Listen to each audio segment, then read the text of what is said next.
O Evangelho em 3 minutos, com Mário Persona. O capítulo 10 abre com a expressão em verdade vos digo, para enfatizar o que vem a seguir.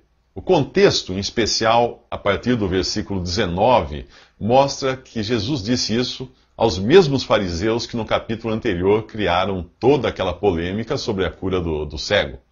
Os fariseus se achavam os verdadeiros pastores do povo, mas Jesus mostra aqui, nesse capítulo, que eles estavam longe de terem a qualificação necessária para isso. Os 3 pontos importantes nesse capítulo são: Jesus entra pela porta, Jesus é a porta e Jesus é o pastor das ovelhas. Quem entra pela porta é quem se sujeita às condições estabelecidas pelo dono da casa.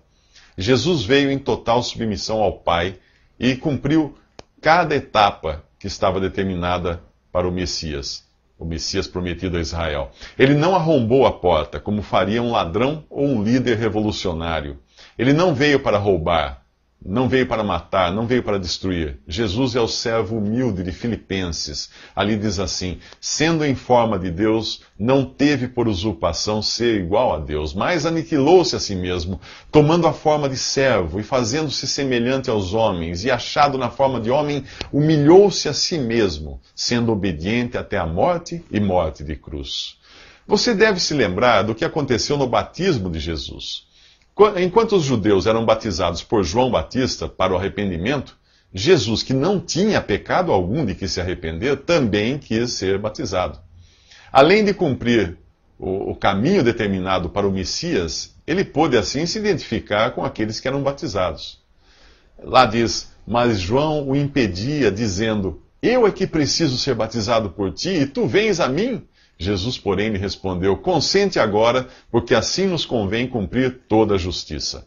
Não se esqueça de que nos evangelhos nós vemos Jesus em sua relação com Israel.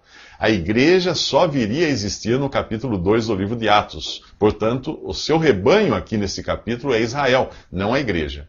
Mesmo assim, nós podemos aplicar isto também aos que hoje creem em Cristo. O mesmo pode ser dito dos diferentes aspectos que Jesus assume aqui como pastor, ou na Bíblia como pastor. Nesse capítulo, ele é o bom pastor, que dá a vida pelas ovelhas. Em Hebreus capítulo 13, ele é o grande pastor, que ressuscitou e completou a obra da redenção de suas ovelhas. Vá lá ler.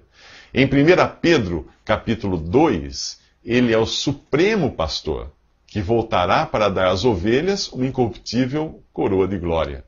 Quer ver essa mesma sequência nos Salmos? Então leia os Salmos 22, 23 e 24.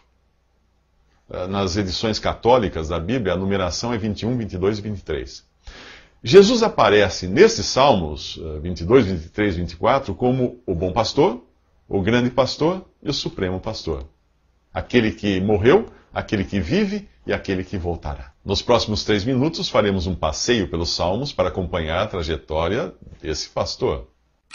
Visite www.3minutos.net.